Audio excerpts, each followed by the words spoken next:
Sechs Kiddushin Daf Ayin Vez continues the Gemara's discussion about Yuchsin, various different areas of Vavel and the people that live there, whether or not they were assumed to be psulim or they were assumed to be ksherim for marriage.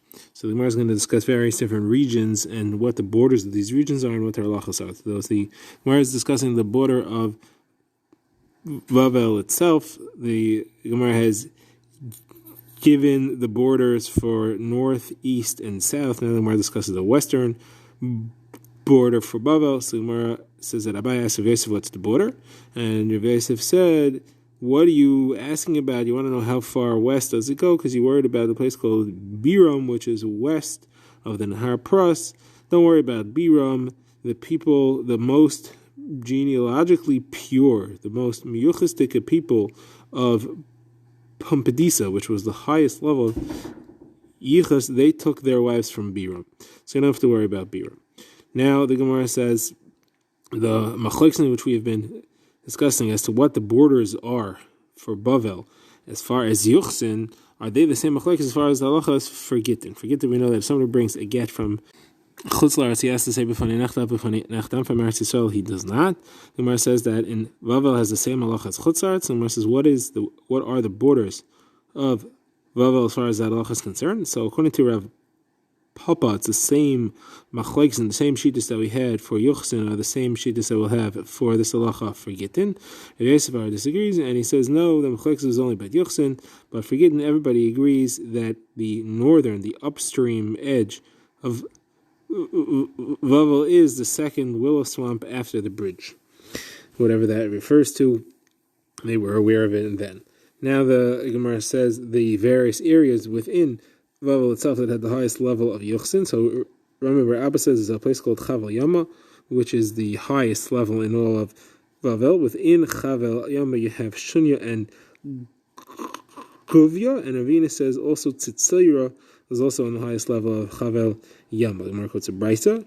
Brisa says like Ravina, Chanan ben Pinchas says Chavel Yama is the highest level in Bavel, and Shunya, Guvya, and Tzitzira are the highest level in Chavel Yama itself. Now it says Rav Papa, but by my days it's not so pure because the Kusim got mixed in there.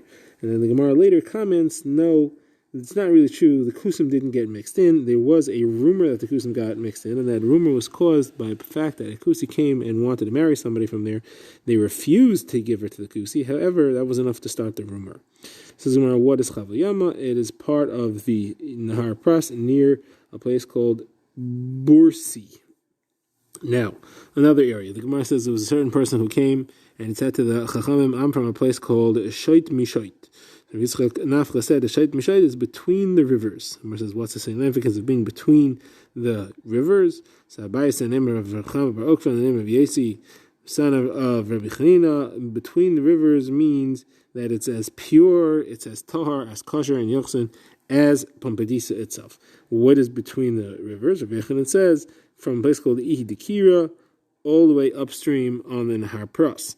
And the Gemara says that is a contradiction. Something else where Rabbi Yechanan said at the end of the last stop that it's until Mabarta de Gizma, until it's crossing at Gizma.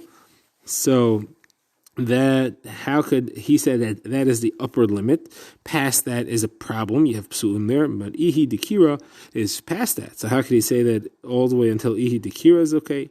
So my answer is that there's a strip of land that goes out from the main area, passes the Gizma crossing, and goes into Ihi Dekira, and includes the place called the Shoit Mishoit. Okay, other places as well. The Gemara says that Rav Ika bar Avin said Rav Chanal, the name of Rav. There's a place called Chalzain and a place called Nihavand. They are both like Pompadisa itself as far as Yuchon is concerned. And Abaye said, don't listen to Rav Ika, because he's only saying that because a Yavama fell to him who he intended to marry, and she was from those places, and therefore he wanted her to be of pure Yuchon, and that's why he has Negis here. So Rav Ika said, no, this is not my teaching, this is Rav Chananel. So went and asked Rav Chananel, and Rav Chananel said, this is what Rav said, Chalzain and Nihavan are as pure as Pompadisa as far as Yuchsin are concerned.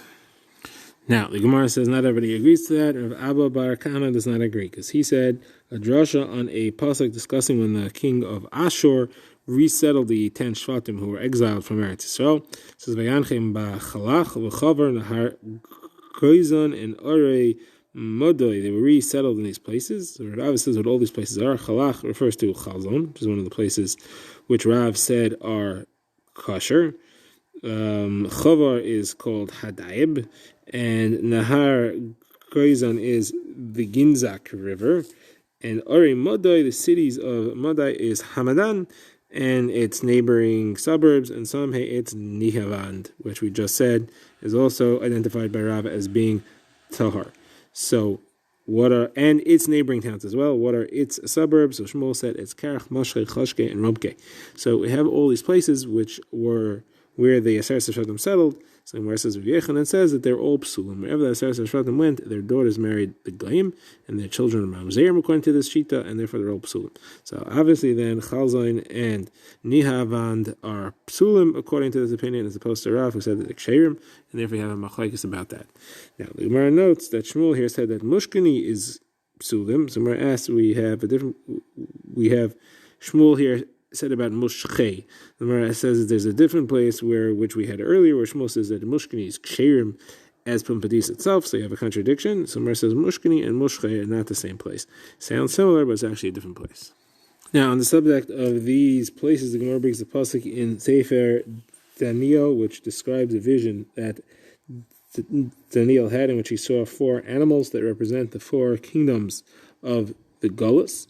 So the bear represents Persia, and it says in the psukim there that he saw the bear and it was holding 3 ribs in its mouth between its teeth. And where it says in its mouth means when it was inside the Persian territory, between its teeth means it was outside. It says these 3 ribs refer to the 3 cities of Chalza and Chadaib and Nesibin, which are sometimes Persia was in control of them and sometimes it spit them out. And that was the meaning of that vision. Another pshat in the pasuk is based on what it says later. Va'aru cheva ochari sinyana adamyo l'dayv. There was another animal, a second one, similar to the bear. Rav Yosef says that the bear is the Persians, because the Persians eat and drink like a bear, they're fat like a bear, they're hairy like a bear, and they never rest. They're constantly pacing back and forth just like a bear. When Rav Ami would see a Persian riding, he used to say that is a wandering bear. Okay, next the Gemara continues discussing Yochsin. The Gemara said that Rebbe asked Levi, show me what the Persians are like, and Levi said that they are like the soldiers of David HaMelech, who are exceptionally strong. He asked him, show me the Chabarin. They're even more destructive. He said they look like the Malchei Chavala, the destructive Malachim. And he said, show me the Yishmaelim. He said they look like the Shadim that inhabit the bathroom. Then he said, show me the Talmid Chachamim in Ravel, and he said they look like Malchei Shares. Now, on Rebbe's last day of his life, he said a number of things as he was about to die. He said there's a place in Ravel called Haimanya, and all the people there are Amonim, non-Jewish, they are Amonim. The Gemara will discuss that. A place called Mazgaria there, and all the people there are Mamzerim. There's a place called Birka, and there are 2 brothers there who trade their wives back and forth, and therefore their children are Mamzerim as well. And there's a place called Birso Disatya, and it's called that because on today they left HaKadosh Baruch Hu. The Gemara explains that one Shabbos the lake in the town overflowed with fish, and they all went fishing, even though it's also to do that on Shabbos. And Rav Achai, son of Rav Yeshua, put them all in Cherem, and then they all went and became Shmad. They all went and became Apikarsim. Now, Rabbi said further, 2 Talmidei Chachamim who were born as he was about to die. So he said there's a town in Bavel called Akar Da'agma, and there's a person there named Ada Bar Ava. This refers to Rav Ada Bar Ava. And he said today he is in the lap of Avram Avinu, meaning he's getting his bris milah, so he was just born then. He also said today Rav Yehuda was born in Bavel. Now, the Gemara notes that when one Talmid Chacham leaves the world, another one is born. The Gemara says that when Rabbi Kiva died, Rebbe was born. When Rebbe died, Rav Yehuda was born. When Rav Yehuda died, Rava was born. When Rava died, Rav Ashi was born. To teach you that a tzaddik doesn't leave the world until another one is there to take his place. Like it says, the sun rises and the sun sets. Similarly, you can learn that from another pasuk, which describes how Shmuel began to say nevuah just as Eli was losing his nevuah, because it says, "V'ner lekim terem yichbet u'Shmuel sheichev." Shmuel lay down. That was the incident when he got his first nevuah, and it says "Ner lekim terem yichbet." The light was about to go out, meaning the light of Eli was about to be lost. Now, referring back to what Rebbe said about Hamania being Amoinim, so Gemara says this refers to the pasuk in Eicha that it says that Siva Hashem Yaakov Siva of Tzarav, the neighbors of Yaakov were terrorizing him. That refers to Hamania, the way they treat the people of Pum Nahara by persecuting them. Now the Gemara discusses some psukim in Sefer Yecheskel, which will bring back to the discussion of Yuchsin. So the pasuk discusses that Yecheskel heard a nevuah, or he said a nevuah, that someone by the name of Pilatiohu ben Benoya had died. And then he was very upset about it, and he says, I threw myself down on my face and I cried out in a loud voice, and I said, Woe, Oivei Hashem Elohim. So what was he upset about? It says Machlokes Rav and Shmuel whether Pilatiohu was a tzaddik or a rasha. According to the opinion, it was a tzaddik, he was upset that he died. According to the opinion, it was a rasha, he was upset that he died peacefully, and he deserved a much more horrible death. So the Gemara explains the source of each of these. So first of all, what would be the source that Pilatiohu was a tzaddik? So Gemara says that there was the governor of a place called Meishan, who was the son-in-law of Nebuchadnezzar, and this person sent a message to Nebuchadnezzar from all the people that you captured from Babel, from Eretz Yisrael, and you brought to Babel, you didn't send us any. So Nebuchadnezzar said, okay, I'll send you some Jews. But Pilatiohu ben Bayo stood up and he said, let us, the Jews, serve you, Nebuchadnezzar, because you're Chashav and we are Chashav. Take our Avadim and send them to your son-in-law. And there, he prevented the Jews from being sent to Meshan, which would have been a bad thing for them. And on that, Yecheskel said, someone who did such a good thing, why did he die so young? Now, the one who says that Yecheskel was upset because he was a rasha, so that is based on two different sets of psukim discussing 25 men that were found in the Beis Hamikdash in Yecheskel's Nevuah. So in Perek Yud Aleph, it talks about 25 men, and it lists specifically one of them is Pilatiohu ben Benayo. It says that he brought me to the eastern gate, Kidima, which faces east. The 25 men at the door. So I saw those two people there who were princes of the people. Now in Perek Ches it says, and he brought me into the courtyard of Hashem, meaning to the Azara. And Pesach Heichal Hashem, and there was the door between the Ulam and the Mizbeach. 25 people there. Their backs were towards the Heichal. They were facing west, and Ufneim Kedma, and they faced east towards the rising sun. So the Gemara says, and therefore they bowed towards the sun because they were being oivei the sun and turned their backs toward Hashem. So the Gemara says, what is the significance of telling me that their backs were towards the Heichal? I know if they're facing the sun and it's rising in the west and they're standing in the doorway, I know that their backs were facing the Heichal. So Gemara says, no, it means to say that their backs were mamish towards the Heichal, that they exposed themselves backwards to the Heichal and actually were relieving themselves in that direction as a sign of Bizayin. Now, about that, so the Gemara now wants to say that Pilatiohu was one of those people, and by that Yecheskel said he did not deserve to die peacefully on the bed. He should have had a much more significant death. So these are the two opinions. The shaila is which one's which. Shmuel and Rav, which is the one that say that Pilatiohu was a tzaddik and he sent the Avadim instead of the Yidin to Meshan. So I'm going to say that that's Shmuel.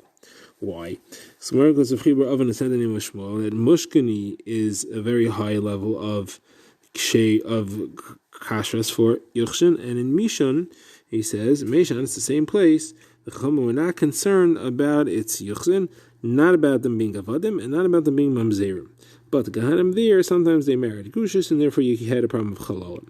So now the Gemara says, why were they not concerned about them being Avadim? If Meshan had been sent the Avadim by Pilatiohu, then you have a lot of Avadim there. So why would Shmuel say that you don't have to worry about them being Avadim? Obviously, Shmuel does not hold of the whole narrative of Pilatiohu sending the Avadim there. Therefore, Shmuel is not the one who holds that they're a tzaddik. Shmuel is the one who holds the other narrative that they're Rishon. He doesn't hold of this whole Pilatiohu sending Avadim there. So that's why he says there's no problem of worrying about the people of Mishnah being avodim. So Mer says, no, I'll tell you that that's not correct. Really, Shmuel holds the narrative that the avodim were sent there. However, Shmuel Shitase holds that once the avodim were sent there, they were not avodim anymore. They lost halachic status of avodim and became regular Yisrael. Based on what? The base of Shmuel says that if you're mafkir an eved, he becomes a ben chayrin. Not only does he not have an owner, but he becomes halachically a ben chayrin and not an eved anymore. He does not need to get shecher. Where does Shmuel learn that? So Shmuel has a pasuk about the carbon pesach that says kol eved ish miknas kesef can eat it, cannot eat it, unless he has a bris milah. So why does it call it eved ish? Eved ish, not eved isha? No, it means eved isha means an eved whose master, whose ish, is in control of him, as opposed to one that is mafkir. If you're mafkir the eved, then he's no longer considered to be a halachic eved. So therefore, that's the makar, and therefore Shmuel holds you don't have to worry about avodim, because even if this whole Platiel story did take place and it was really a tzaddik, they were not avodim anymore. Now, the Gemara refers back to our Mishnah, where we had seen the opinion that all of Chutzarts is assumed to be psulim, and he can't marry anyone from there, unless one is a apostle himself. So the Gemara says that is the opinion of only Dasecha, that's only Rabbi Meir. And he said the name of Shmuel, that the Chachamim disagree, and they say that all the other lands outside of Eretz Yisrael and Vavel are all b'cheskes kashrus, and you can marry anybody from there. Based on that, the Gemara quotes the incident that a Meimer allowed of Huna bar Nasan to marry a lady from Mechuzah. Mechuzah is technically part of Vavel, but as far as Hilchos Yuchsin is considered to be Chutz L'Aretz and Chutz L'Bavel. So Rav Ashi asked Meimer, why are you doing that?